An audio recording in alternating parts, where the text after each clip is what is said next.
being vaporized to ashes, penetrating abdominal trauma, and so much more as we take a look at the Solo Leveling anime in today's video. Hi guys, I'm Dr. Maddie, your doctor from the UK, and today we're going to be taking a look at some of the fight injuries from the new Solo Leveling anime, and for some of those victims we're going to be giving them their last rites. So buckle up if you're ready, and let's begin.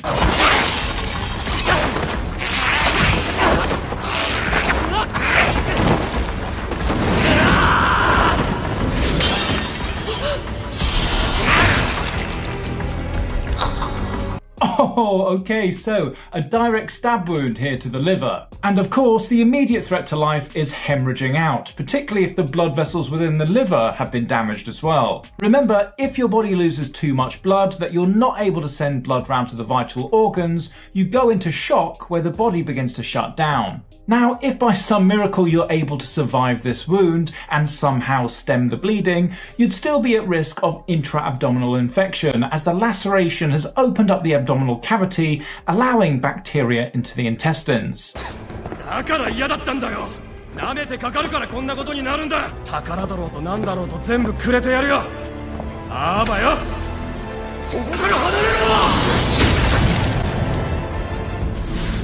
Oh gosh, so not having read the manga, I didn't know this was coming, and it's pretty gruesome, isn't it? Firstly, it looks like he's not only been decapitated, but he's also had an interscapular thoracic amputation, where it looks like his scapula, his upper arm, and part of his clavicle have all been removed. So for the cause of death is going to be decapitation. Time of death, Season 1, Episode 1, rest in peace.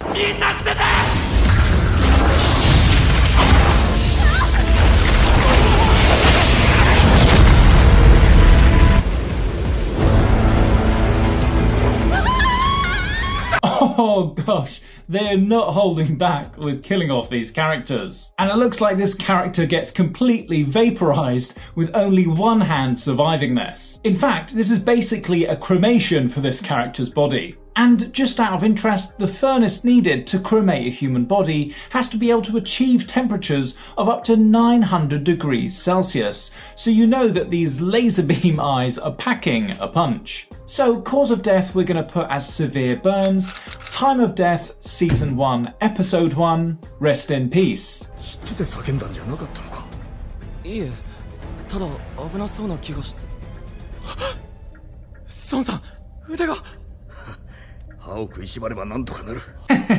I love how people are just looking down and noticing, oh, one of my arms are missing. It's definitely something you'd notice was missing. And depending on whether you can get yourself and that limb out of there and get medical attention will determine whether you'll be able to reattach this limb. I'd say for an amputation of this size, you're probably looking at a window of 12 hours of tissue viability. Any longer than this and the tissues are likely going to start to decay and be irreversibly damaged, meaning that it wouldn't be successful to reattach it. In the meantime, his focus should be on stemming the bleeding by using some form of tourniquet to tighten all the blood vessels to prevent you from passing out.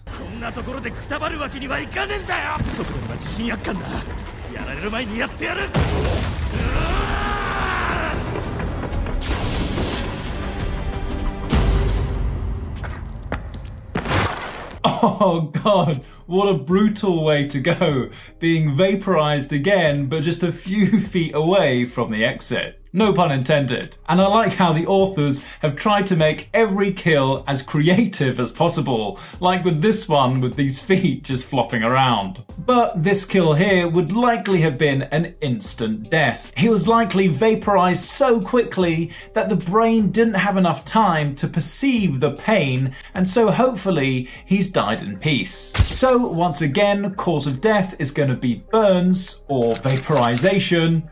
Time of death, Season 1, Episode 1, rest in peace.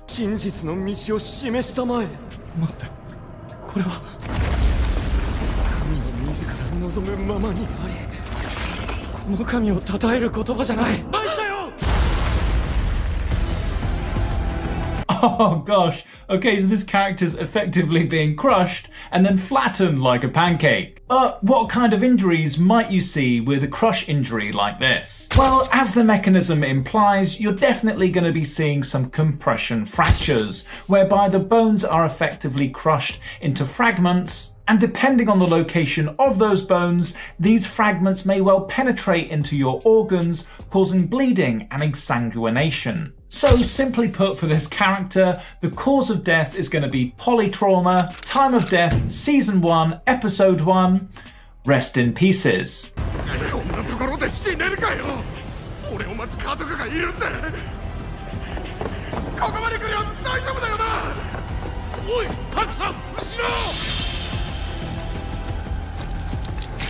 Oh god, split completely down the middle. What a horrible way to go. And we'd probably call this a vertical bisection because he's effectively been completely split down the midline of his body. And I'd imagine if someone was injured this way, that it would lead to rapid and severe damage to their vital structures, including the bones, blood vessels, and organs. But the specific cause of death would have to come down to the extent and the nature of the injuries, which might include severe internal bleeding, combined with loss of structural integrity of your anatomy, as well as multi-organ failure and ultimately shock. In any case, being cut in half down the midline is an extreme and likely fatal injury. But it's also important to remember that this is a highly graphic and also hypothetical scenario, and we rarely see any form of injuries this severe in medicine. But for his cause of death, we'd probably have to put something like vertical bisection and dismemberment,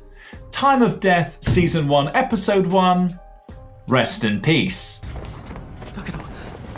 周飛さんを一人にするわけには何か手がかりをいやに斧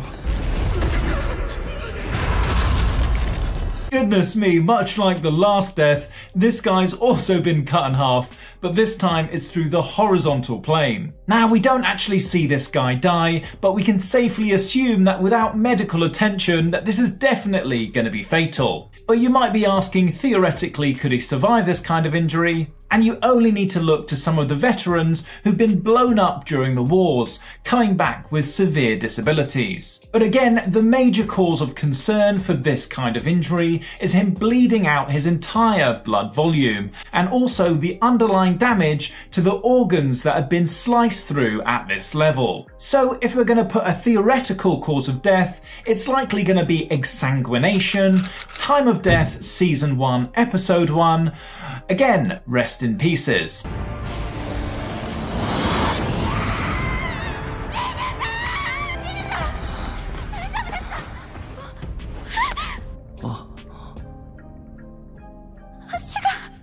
Oh god, a below knee amputation, and to be honest, that's quite lucky considering how weak a character he is compared to these guys. And again, it doesn't look like he's going to be able to get any medical attention to have that limb reattached. So ultimately, he'll likely need a prosthetic, and he can either have one that he slides onto a stump, or alternatively, he could go for something like osseointegration, whereby a metal bar is placed through the bone, through which a prosthetic can then be attached. Nonetheless, I can't see how this guy is going to go on to become the main character of this anime.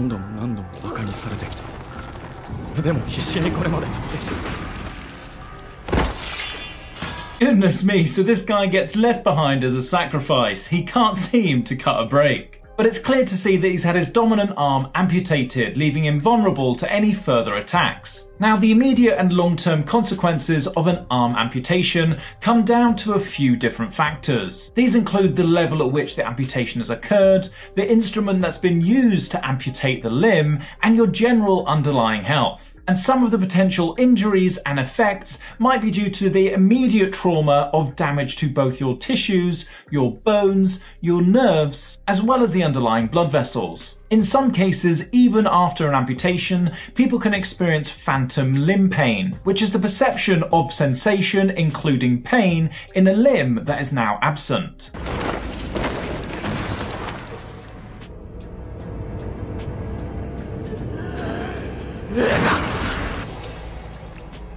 感謝の言葉だって上っ面だ。 Oh, this character has really taken a beating, with him taking another stab wound to his shoulder.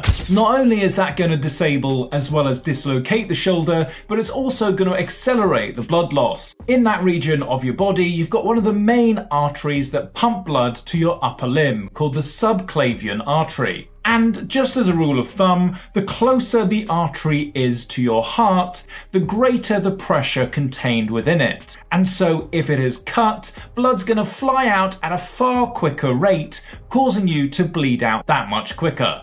So in short, it's not really looking great for him.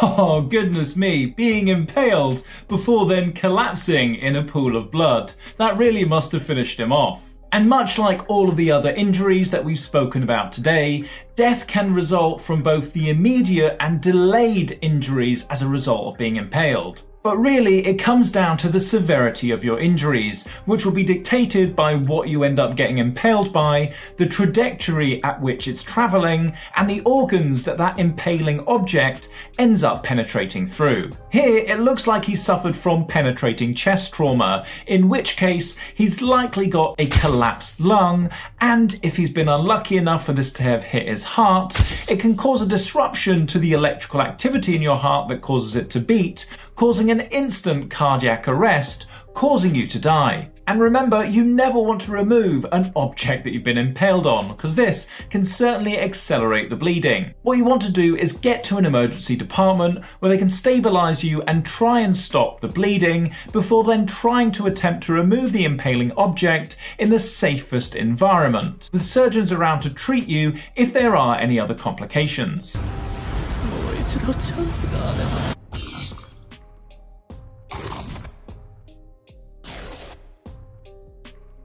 Okay guys, that's all we have for today's video. If you'd like me to cover any other aspect of the Solo Leveling anime, for example, what the disease is that his mother's suffering from, let me know down below in the comments. Otherwise, if you want to stick around, why not check out one of these two videos? If not, I'll see you in the next one. Thanks.